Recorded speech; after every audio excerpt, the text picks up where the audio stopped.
a drummer. I'm just trying to touch a milli, I'm an addy dropper. Cause on my mama, we get busy.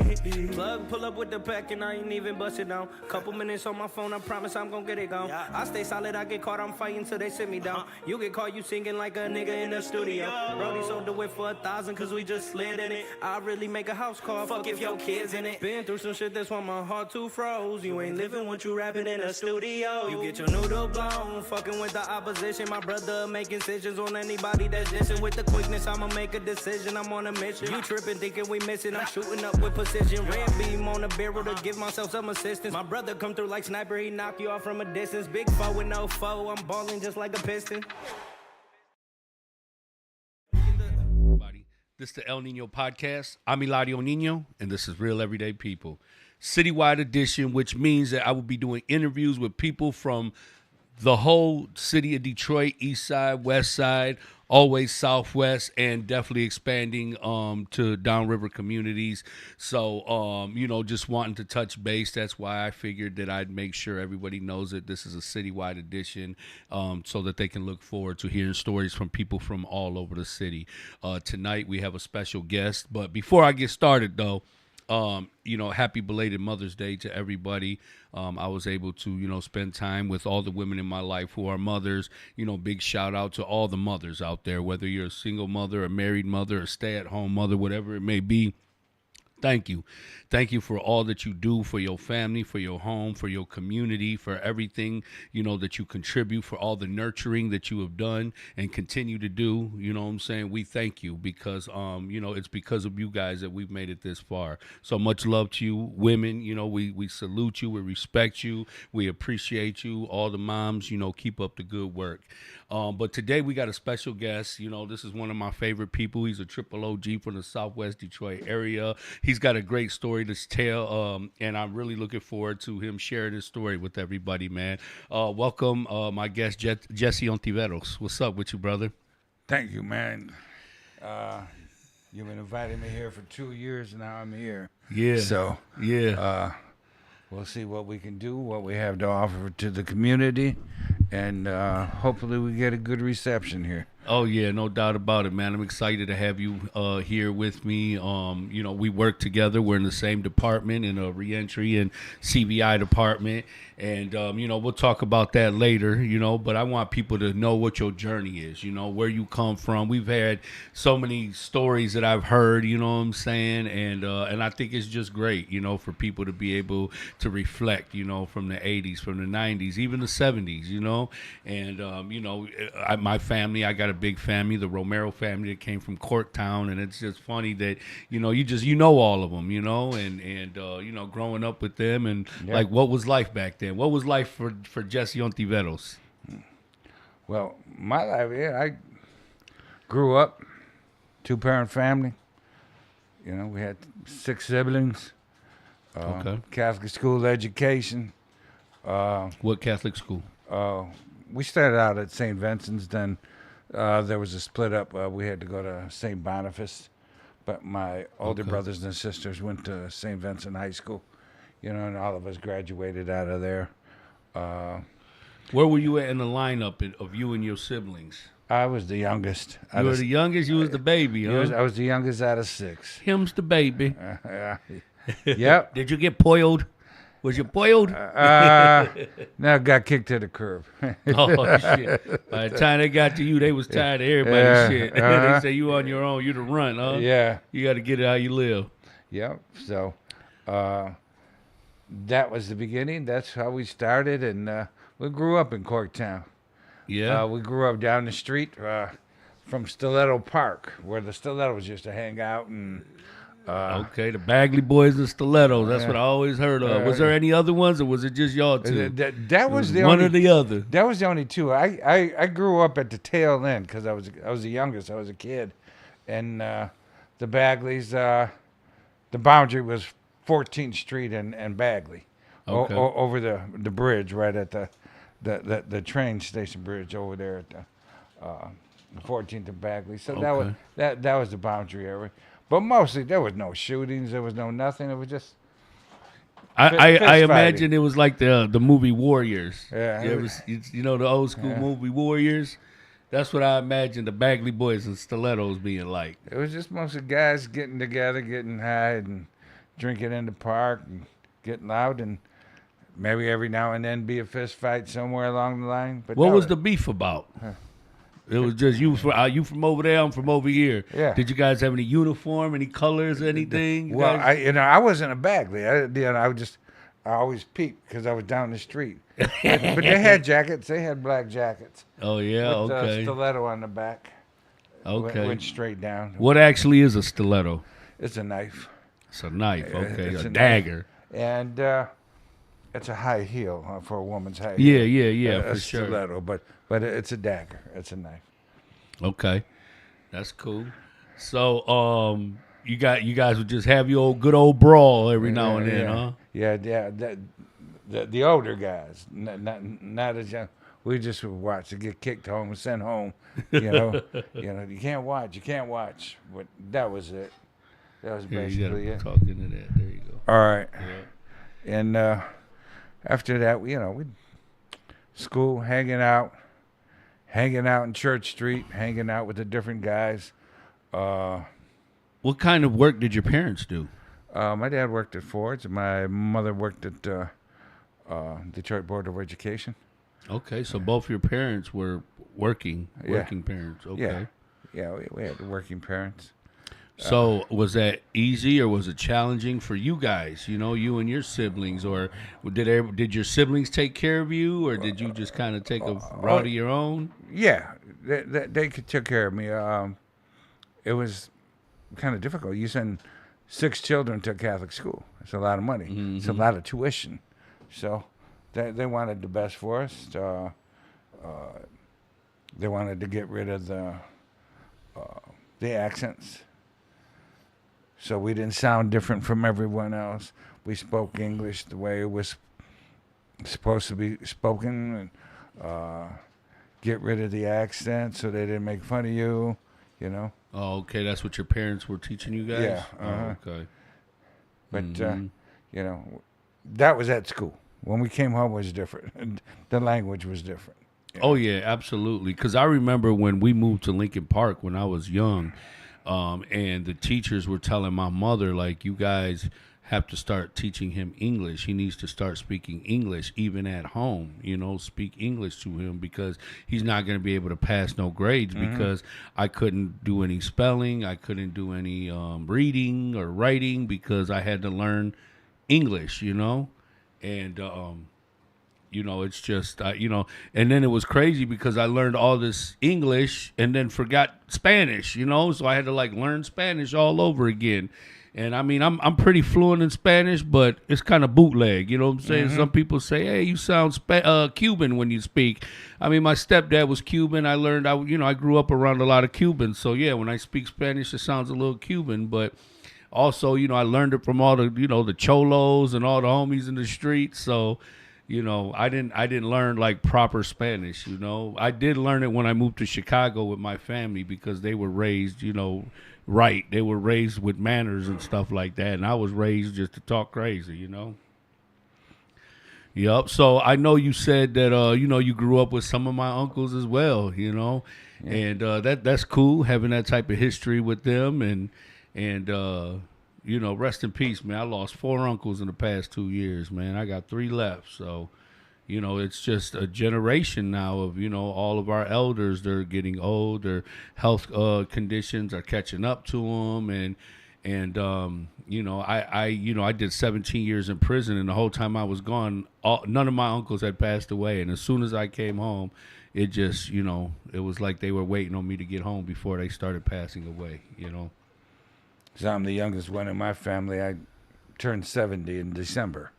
So, now we have a new generation.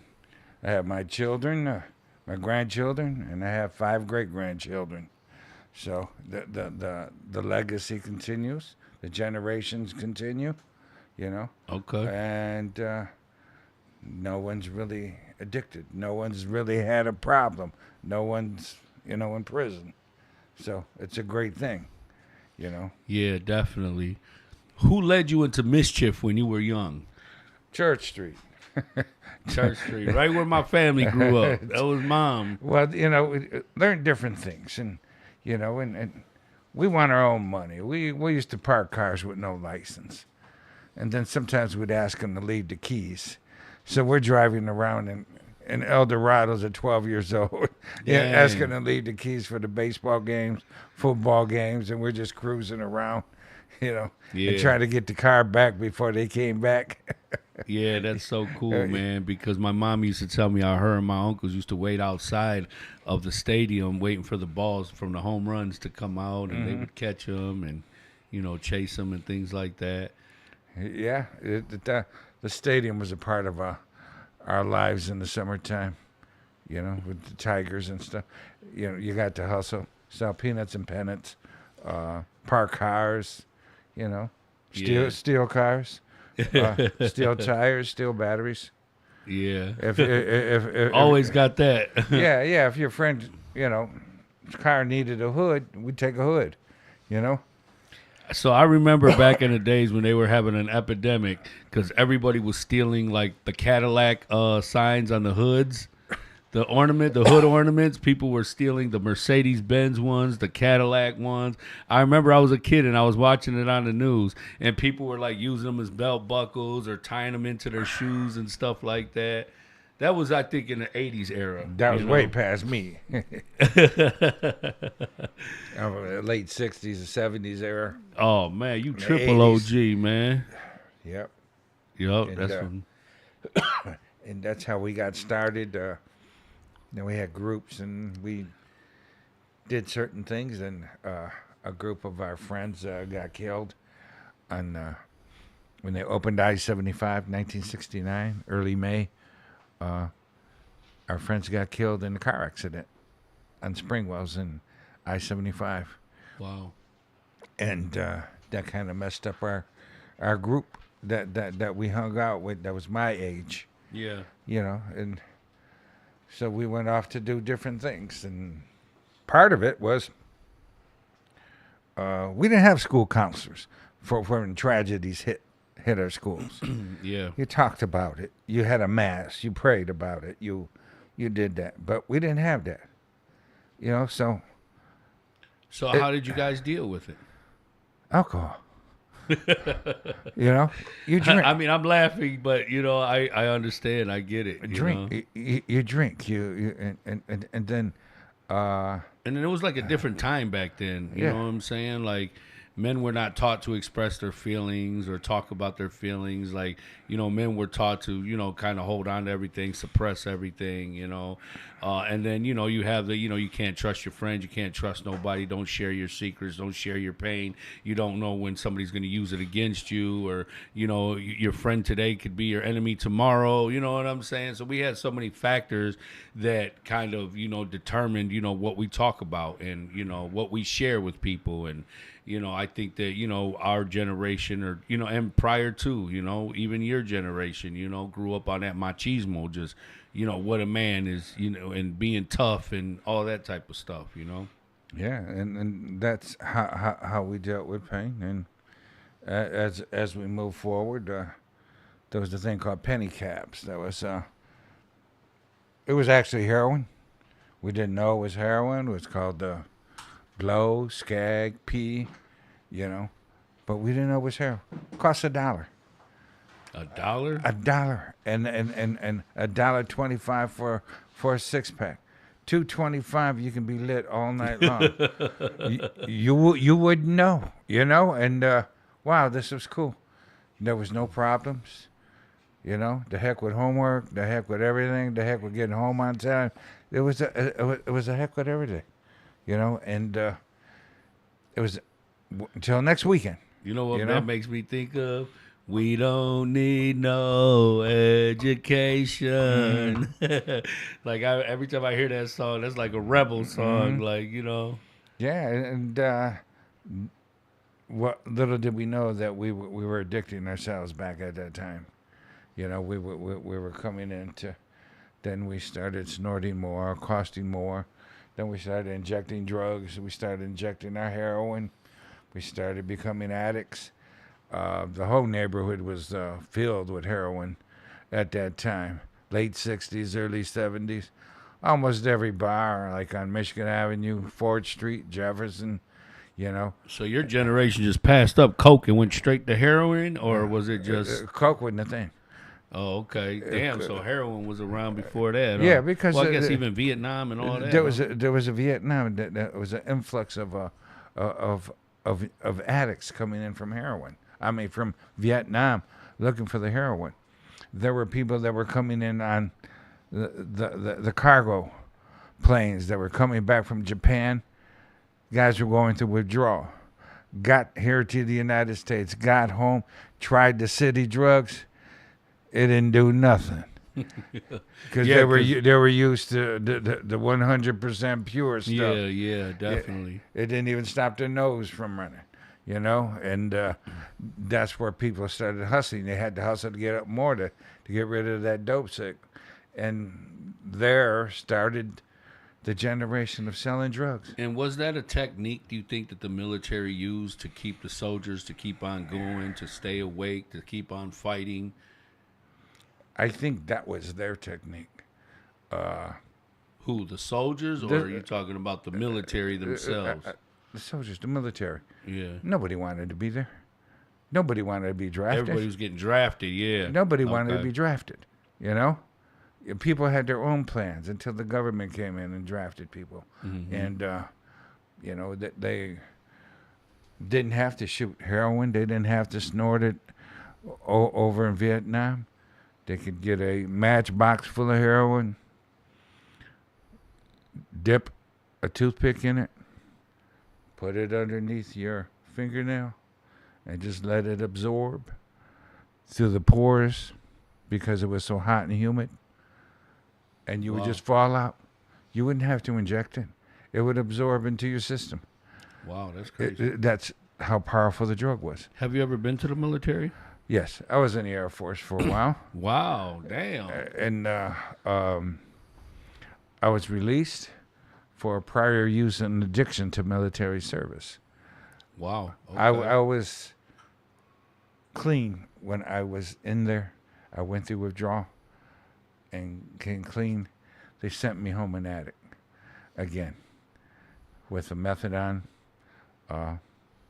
Thorazine, which was a powerful antipsychotic drug.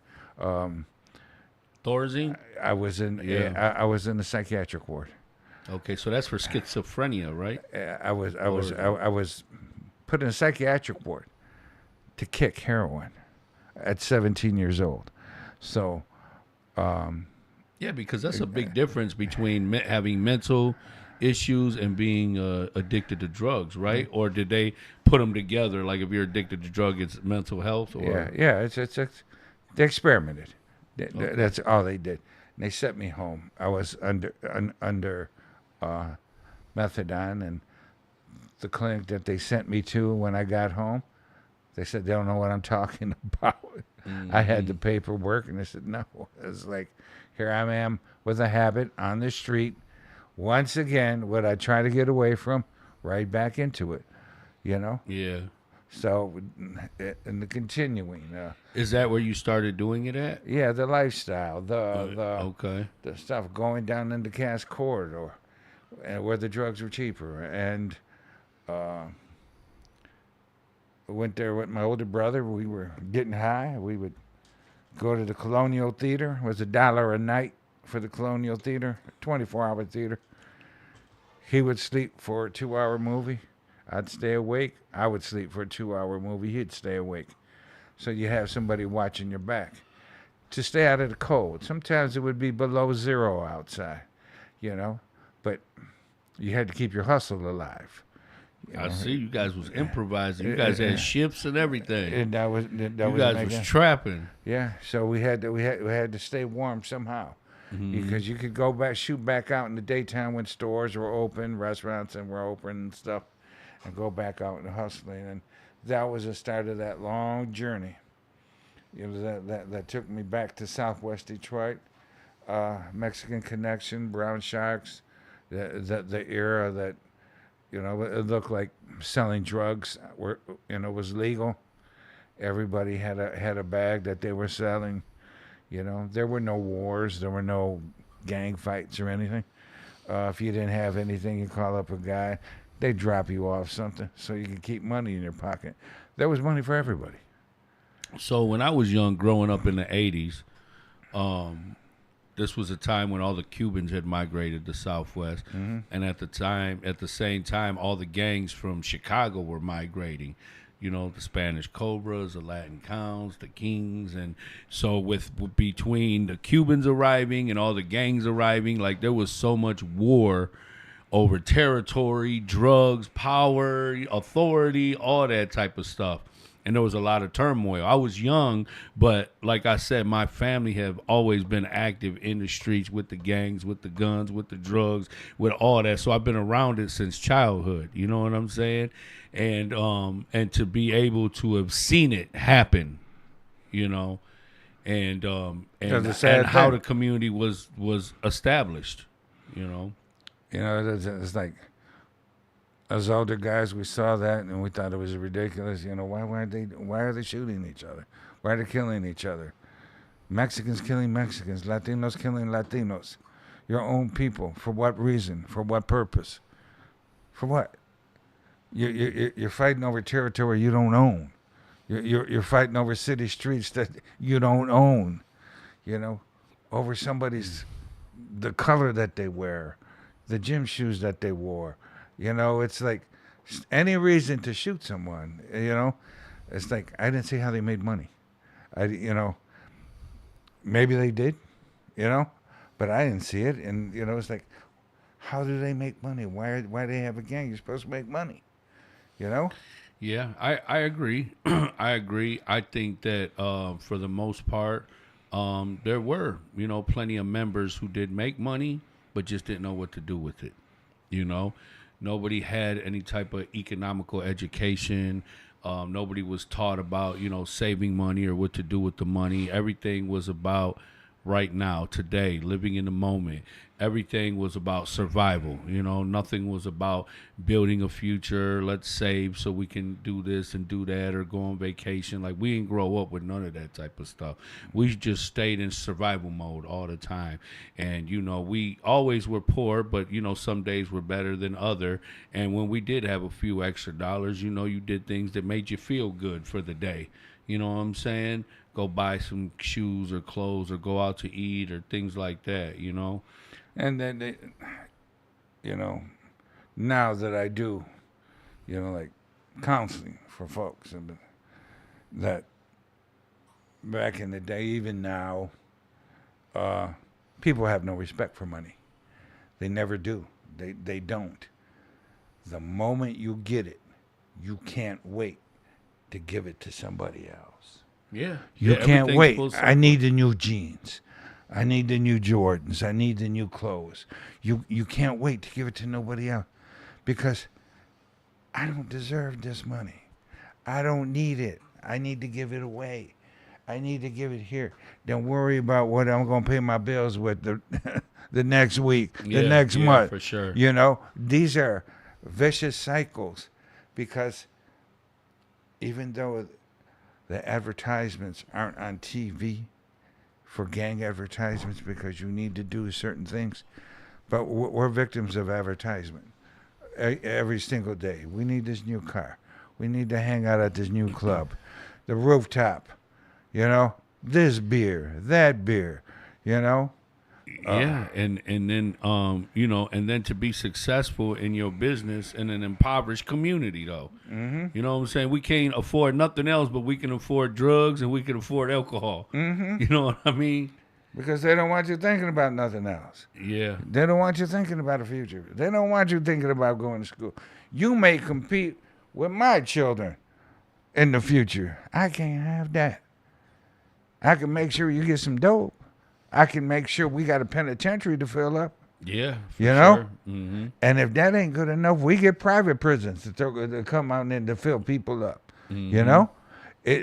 That's an endless, vicious cycle that we live in down here. You know? We're starting to get a heads up on it, like, it ain't playing like this no more. We ain't playing with it like that no more. We're getting educated. We're educating our younger generation. You know, we're putting them to work. At DHDC, we got a robotics program that teaches kids to do things. To be you know? engineers. Yeah. To be successful engineers. Yeah. They're going to compete with other people. You know? Yep. We don't, because them people ain't coming down here to sell heroin, no cocaine, no weed, you know, no methamphetamine. They're going to be engineers, you know, And that's architects. great. And that's great that they have some direction, they have some goals, they have some skill trades. You know, a lot of times, you know, I'm giving tours to people, and I'm just sitting here talking to them about all the programs that we have at our nonprofit organization, and it's like, I wish they would have had things like this, you know, when I was younger, because maybe my story would have turned out different. You know what I mean? And, you know, but I congratulate. I'm grateful that it finally made it, even though it missed my generation. You know what I'm saying? I'm happy to see that, you know, that the youth of today do have resources and they have programs that'll help them be able to evolve and to grow and be progressive and be productive and you know, be able to provide a life for themselves. That's why they look to us, older generation, who've been through it. You've been through incarceration. I've been through incarceration. Mm-hmm. You know, and they look to us as to leaders to help the younger people out of this vicious cycle, you know, that we got into. I got into it because I wanted to. Nobody forced me. It wasn't because my mama was mean to me or my daddy spanked me. It was none of that. Yeah. You know, I want to be slick. I wanted to be talk slick. Wound up getting a habit. Wound up losing my family. You know, not being able to see my children. Do you know how painful that is? I do. Do you know how painful? Yeah, I do. And then And for them too. and to have someone tell you, "Oh, you were out there having fun." No, it wasn't fun. It wasn't fun being an addict. It wasn't fun freezing. It wasn't fun being hungry. You know, I have too many socks at my home. I had too many underwear because there was a time I had neither. And that's my position. You know, you know, I got a drawer filled with one, another drawer filled with it, because it's never going to happen again. I'm never going to put myself in an addiction to heroin. What was drugs. the turning point for you, bro? The turning point? Like, where was it when you said, I just had enough? I'm done with doing heroin. I'm done with drugs. I'm done with that life. I want to do, you know, something different. I'm taking another path. I talked to a brother, a Morris Science brother in Jackson. His name was Larry Taft Bay, Brother Taft Bay. I hope he's still with us. But a Muslim brother. We're talking about philosophy, and we're talking about life. Brother Taft Bay was never getting out. I was. And he was explaining to me how society is going to either accept me or reject me when I was coming out. And I was learning this from another culture. Yeah. And I'm thinking, wow. I isolated myself thinking only one thing. There's a whole world out there with a whole bunch of different brilliant minds and philosophies that after that, I quit hearing from my family. I didn't want to hear from them. I absorbed everything. My mind was like a sponge. I was taking in everything, everybody's religion, everybody's philosophy. So, you know, how to live right, how to teach my kids how to grow, you know, and how to be right, you know. But no one knew how painful it was to not have your family, you know. You know, you lose your wife, your children, and you know, these are people you love. But my addiction took over. Couldn't help them. Yeah. Couldn't do nothing. You for become them. a slave to it. Couldn't do nothing for them except lie. And, Broken promises. yeah. Broken promises over and over again. And that breaks trust. Yes. You know, now they can't trust you. Now they can't rely on you. You know, they don't know what you're gonna do from one day to the next. Exactly. And oh, here he comes again. You know, nothing in his pocket, no nothing. You know, hungry, looking raggedy. So when I got out, made sure that wasn't going to happen again. reconnected with my children. I have grandchildren and great grandchildren. It's a great feeling to be accepted back into the family. To me, there was no greater feeling in life than to be accepted again by my children. Okay. You know? Yeah. Yeah, absolutely, man. I've been home for 5 years now. May 7th was my 5th year anniversary being home. I was released in 2019. When I got released, my sons, Victor and Emilio, decided they didn't want anything to do with me. And I still haven't been able to build that bridge with them. You know what I mean? After 5 years, and I'm hoping, that sooner than later, that we can build that bridge because, I've always been a proud father. I've always, loved my sons. I was living a different lifestyle back then, you know. But, at the end of the day, if nothing else, I keep them in my prayers, man. And we hope that happens because many times when it happens, and I've seen it over the years, I've had over 3,000 clients in my life. Yeah. I've seen it where a tragedy happens to bring a family together. Mm-hmm. And I would hate to see that happen. We don't have much here on earth. And what we have the least of all is time. Mm-hmm. We have little time. And that's kind of what people waste the most of is time. Exactly.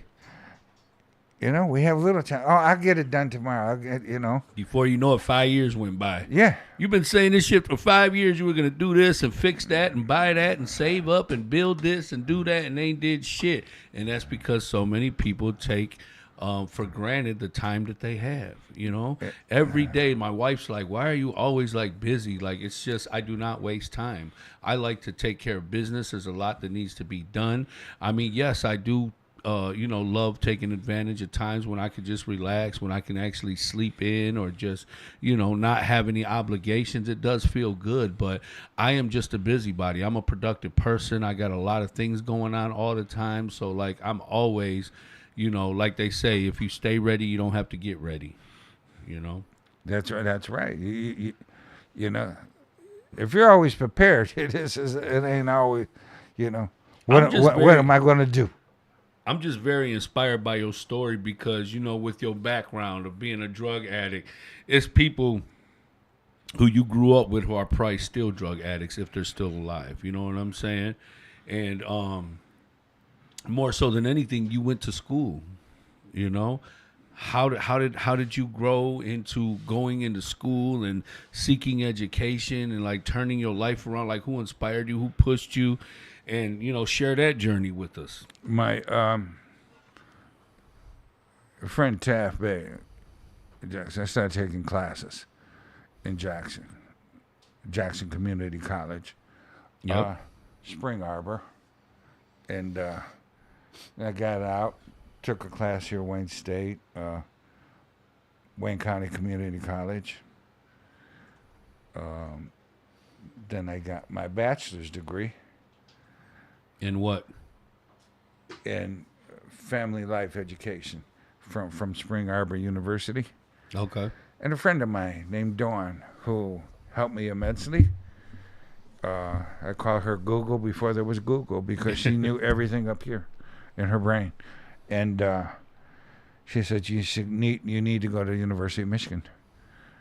I goes, I already got a bachelor's. Why and then they need to keep going to school. I don't see the reason for it. She says, you're the type of person that they look for. You're Latino. You're bilingual. You've been incarcerated. You've been addicted. You are the person that they want in their social work program. Absolutely. You have firsthand experience. I got a letter from the University of Michigan saying I was accepted. Wow. I never sent the letter. She sent it.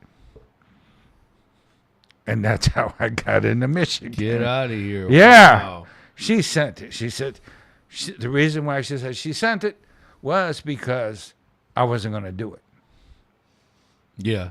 You know, and there's there are people that come along in your life that push you, that do certain things that you don't think that you can do, and I have to reach one plateau to go to another one. Are you kidding? I had to do that, but the whole process took about 9 years. Wow. Of 9, I went to school full time. Had 2 boys that I took care of, and I worked full time. And What kind of job did you do? I worked at Covenant House, Michigan, at Okay. at the Crisis Center, which is a 24/7 facility. So there were shifts all the time. It was never closed. So I had to go earn $10 an hour to go work there because I needed some kind of money in my pocket. And then I started working on scholarships. The scholarships paid my way through, my rent and my car payments and all that kind of stuff. And, Okay. So did you live on campus or did you live? I lived in Dearborn at the time. Oh, so, okay. so I drove to campus every morning, And if you were like 10 minutes late, you got caught in traffic, so you better not be 10 minutes late, because I had to leave at 6:50 in the morning, because at 7 o'clock, traffic was already building up. I'll tell you what, man, I love it out in Ann Arbor. Shout out to everybody. Shout out to U of M. It's definitely like beautiful out there, man. I love the whole vibe. I've been out there a few times already speaking to, criminal justice classes and stuff like that. And like, it's its own little world. Ann Arbor, man, is really dope. There's so much diversity. You see, kids everywhere, and just like, it's so live down there. There's so many businesses and restaurants and, diverse restaurants. I went and one of the professors took me out to eat at a jerk spot, and it was my first time ever eating Jamaican jerk. Yeah, yep, and it was pretty good. Yeah, right on the corner. Yeah, I know. I've eaten, I've eaten there, and I got my master's in social work from there. And part of that was selfish. Was that I wanted to be looked up to by my children. I wanted to honor them by getting this degree, by saying that this is for you. This is all the times that I was not there. Yeah. I raised an adopted son that wasn't mine since he was 2 months, and I kind of like needed that in my life. The joy of being a dad, the joy of having a child in your life. Then I would cry in my room by what I missed with my own children. Yeah. It was painful. I can't express the pain that caused. But I did not use heroin. I did not use heroin.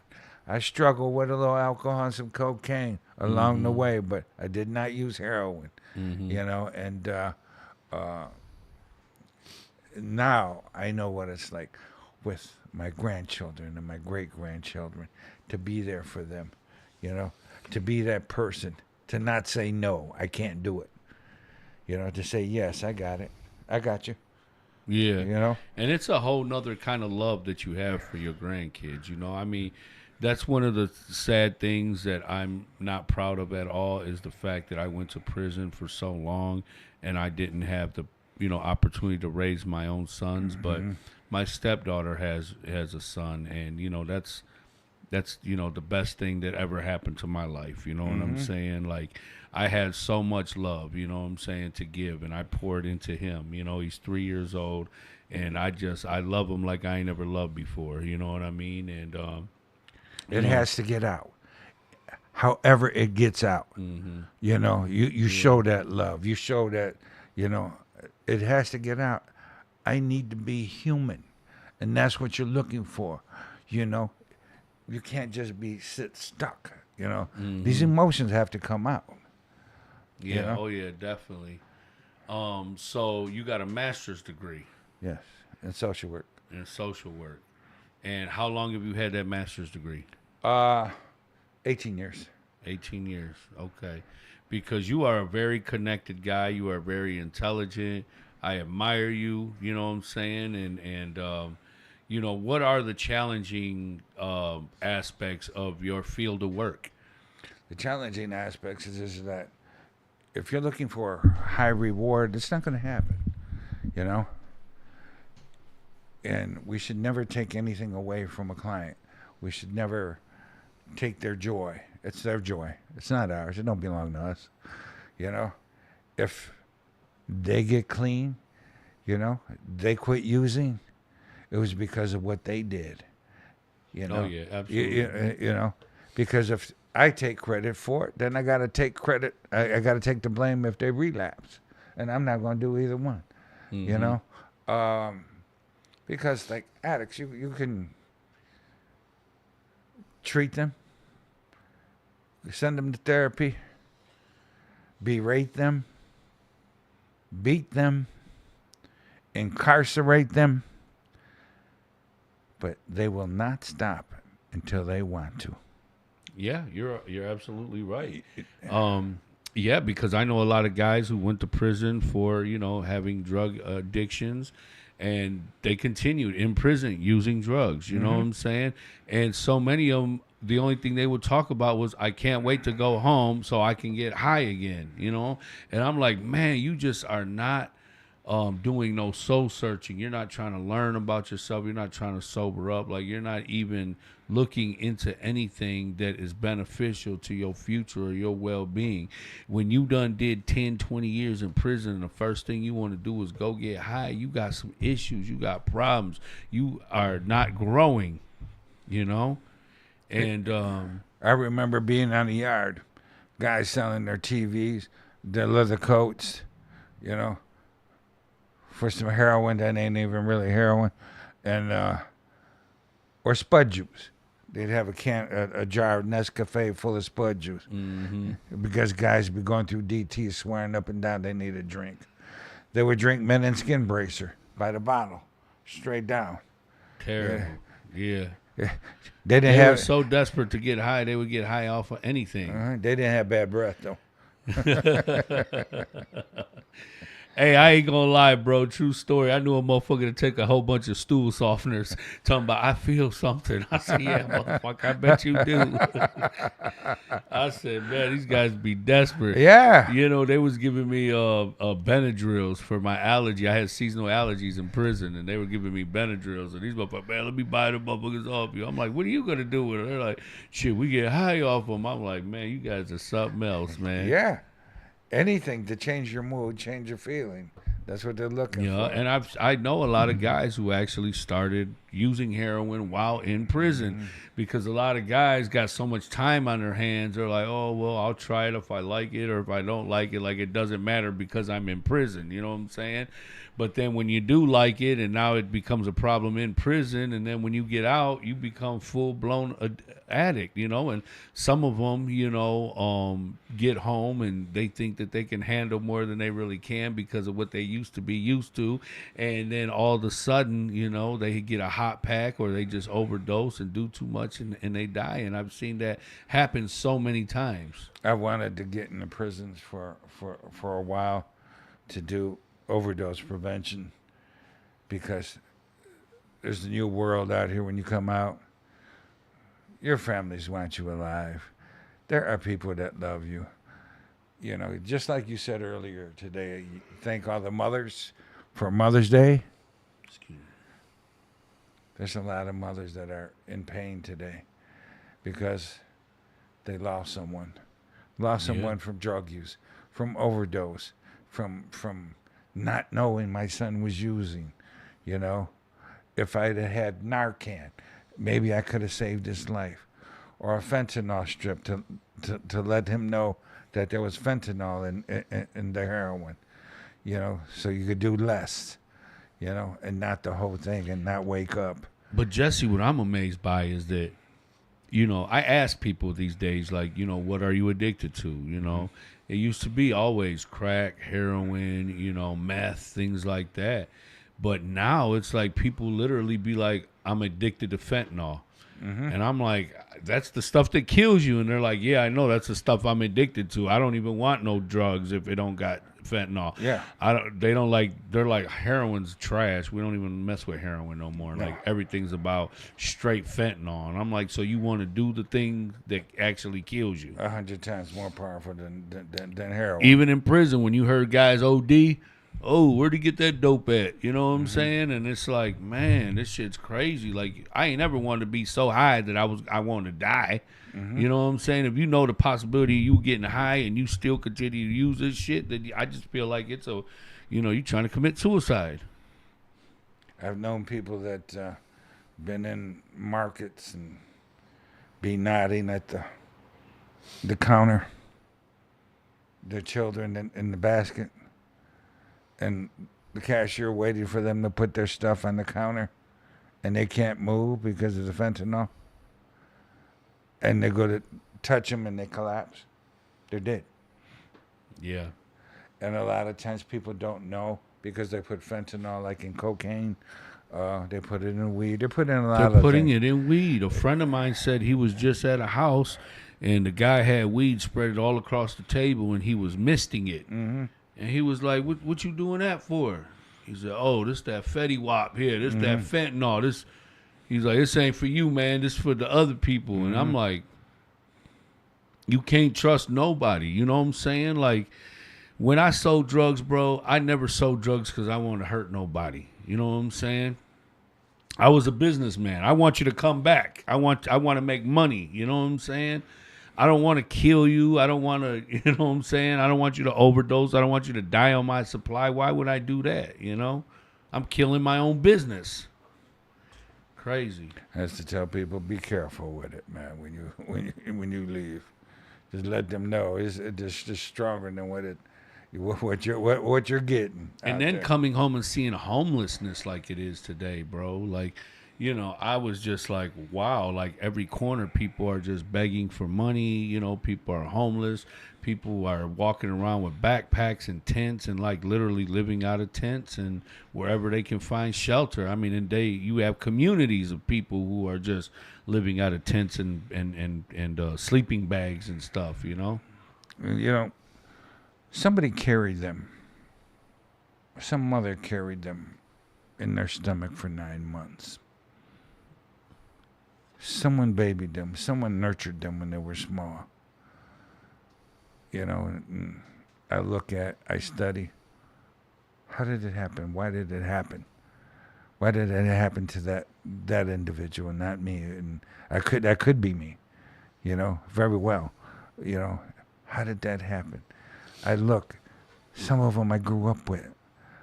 Some of them are my friends' children. What's going on? What are you doing? And a lot of times, they don't want love. They want $20. Yeah. Oh, yeah, for sure. They're like, yeah, I don't care about love. I don't care about food. Uh-huh. I just need $10 so I can go get what I need. Yeah. They're just totally absent-minded to anything or any type of feeling or humanity or anything. You know Until what I'm saying? the next one. Come on, I'll take you in the doolies. No, I'll take you in the doolies. Then I'll throw something on you. But you're going to come to doolies first. Throw something in their stomach, some breakfast or do whatever. Then I'm going to throw something in your pocket. How many of your clients have you been able to reach? Like, is there a good percentage? Have you been successful in being able to help people make that transition? I mean, at the end of the day, it's them. They have to make the choice. They have to want it. You can't do it. But, like, have you helped as many as you would have liked to, like something that you're proud of, or is it just an uphill battle? It's a battle, I would have liked to have helped everyone, but it doesn't. This is not the field for that, And out of 3,000 people, I would say maybe 300. Wow. 300. So that's literally like 10%. 10%, and that's a high number. Because a lot of times they walk in and need help.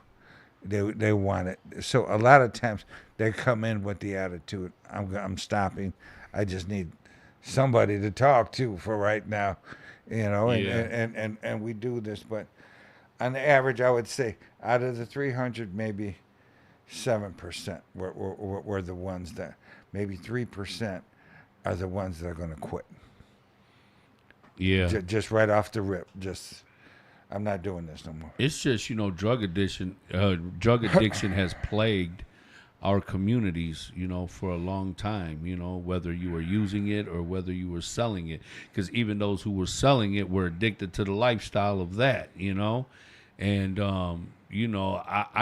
I had a little bit more morality about things. Like, I never really got into selling crack or heroin because my family always told me, like, we're not going to make the expense. I mean, we're not going to make money at the expense of other people's downfall. You know what I'm saying? Like, that's not how we make money. We just like to do good business, I sold coke, weed, things like that when I was younger because it was part of the party life, the club life, the strip club life, the, hang out party time. You know what I mean? Sold more coke Thursday, Friday, and Saturday. Because it was for the weekends. Yeah. Yep. Yeah, for sure. But it was like, crack, heroin. Like I was always told, like to just stay away from that stuff because, it destroys people's lives. And then you had people who justify like, well, hey, they're gonna buy it from somebody else anyway. I mean, I used to know guys who used to sell dope to their own mom and dad. And they used to treat them like straight baseheads, like straight drug addicts, bro. And then wonder why they don't have any respect for adults, when they're sitting here serving dope to their aunts and uncles and parents and things like that. And then you expect them to have any respect for any type of adults. It's just, it's hard to convince them that, because they're looking at all the adults like, man, you guys are dope fiends, It's a vicious cycle that happens, and you try to help everybody, but everybody isn't, ready. And it's a two-pronged process that I do. It's therapeutic. Let's talk about getting you straight, or you do harm reduction. If you're drinking 440s a day, do you think you can get by on 3? I'm not telling you to stop. I'm just asking you if that's possible, if that's in your mindset, because it's called, harm reduction. It started with, cigarette smoking. Okay. 20 cigarettes in a pack. Can you give up 1 a day? Everybody, it sounds easy. Everybody says, yeah, I can. Which one? Yeah. The one you wake up with? The one you drink your coffee with? Yeah. The one you take the shit with in the morning? The one you get on the telephone with? The one you go in the car with? Yeah, that's half the pack right there. And nobody knows which one. Excuse me. Because they feel like they fully need it for all those occasions, before and after. So it's like, it sounds easy enough, but it isn't easy. And one of the hardest parts about change is that you have to give up something to change. Yeah. And what is it that you want to give up about your life? What is it? Tell me. And that's what I ask them. Tell me, what is it about your life you want to give up? Mm-hmm. Oh, I want to give up this. But everybody wants to get a job and keep enough money off to the side. Let's keep this little addiction going for a little bit longer. They try to be functioning addicts, Yeah, I don't know, man. I just, for me, drugs have done a disservice to our community, and even our youth, today they love that shit, and it's immediate with the younger people because of social media, who got it? Boom, it's already typed out. And then drugs ain't even drugs no more. I mean, you're buying pills, you think you're buying a fucking Vicodin or whatever the hell you're doing, and it's not even the real shit. Send someone over, I'm sending it to you on PayPal, Oh, yeah, it's convenient. Yeah. Yeah.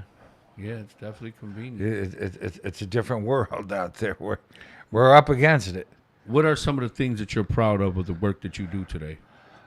The thing that I'm proud of is that people are willing to listen. Not just for the change, but just let's have a conversation. Let's just have a conversation. You know, there are people that ask me a lot of things. There's people that need jobs. I happen to know a lot of folks. You know, we're getting an influx of refugees. You know, from other parts of South America and Central America. Yep, absolutely. You know, and it's putting a lot of pressure on a lot of people down here because our resources aren't made for that. No one thought that this would happen, you know, but we need more resources. We need housing, safe spaces, transitional housing. Do you think that the drug plague in urban communities is a way to control the population? Do you think they use that as crowd control? Oh, drugs? Yeah. It's been like that for a number of years. Years ago, I spoke at a school, elementary school in Ecorse. I mean, not Ecorse, River Rouge, excuse me. And I was asking them, the kids, do you know where to get any weed at in your neighborhood? You don't have to put up your hands. You just know in your head. I don't need no public answers. Mm-hmm. You know, I don't want your parents to know. I don't want no, but you know. But this is what I do want you to put your hand up for. Do you know where the public library is at? Maybe 3 or 4 people put their hands up. But more people knew where to get weed from than to go to the public library. That is a losing battle. Yeah. That. How do we win? How do we turn that around? Because it's somebody else's children. Parents have to be involved. Parents have to push forward. You know. But it's hard for parents to be involved when they're working 2 jobs or working overtime and trying to pay the bills and keep up so that they got everything that they need. And like I said, sometimes you got both parents doing the same thing. So you got kids who are at home, they're curious, they're being misled, whether it's by, you know, peers or people or neighbors or people at work or at school or, you know, other cousins, you family. have to take that time, that hour. What happened today? How'd it go in school? You know, what happened? Yeah. Sometimes it takes a hug. How many times you been hugged as little? You know? I'll tell you what, one thing my mom always did, she was very affectionate with us. With I wasn't me and a my hug. brothers. You know? And that's how I understood life, to be cold. Mm-hmm. You know? People think I'm cold, I'm standoffish, but I'm careful. I'm trying to analyze things, you know, how to best target this individual out of what they're saying. I can pick up things just out of a conversation and figure out what they're not telling me, you know? Yeah. What are you hiding, you know? So you're actually like a psych as well. You're not just you know, you're almost reading their mind. They're saying things before they even say it. Yeah. You're already evaluating it. Yep. Hand movements, body movements, eye movements, throat movements when certain questions are asked. Mm-hmm. You know, do you swallow hard? Do you know, it's like, are you going down? Are you Damn, looking some freaky ass questions. yeah, you know, you know, when I ask you a question, does your head go down one way or the other? Does it go their the posture other? changes and shit. Yeah. So what's the future look like for you, Jesse, man? Like, what is it that you want to accomplish? I mean, you already an older gentleman. I mean, you got a master's degree. You've overcome all your demons. You know what I'm saying? And I see you. You know, you service a lot of your family, your friends, your community, things like that. What other goals do you have? What are you preparing yourself for? Maybe or I want to just riding the wave, coasting. Maybe I might want to go back to school. You know, I've had some setbacks in my life, health problems that I've, you know, the heroin addiction, cirrhosis of the liver, hepatitis C, 2 strokes. I'm still here. I'm able to speak. I'm able to walk. Probably going back to the university level. I was an adjunct professor at one time. I think maybe I just want to go back and maybe just do that in the next few years and just go over, teaching. I taught human behavior. Okay. I know what you'll do, what you won't do, when you will do it. How does it feel for you, like when we recently went to the U of M in Dearborn and did our presentation with that class in there? How'd that make you feel? Felt good. Felt at home. Felt that they're rushing. They want to get it in because they got a class coming up. We just happened to catch them at the tail end of the semester. And that's where all their panicking comes in their face. And, let's do this because I gotta go to study. I gotta get this paper done. And a lot of these students, these are the future of the criminal justice system. Mm-hmm. They're the future of rehabilitation.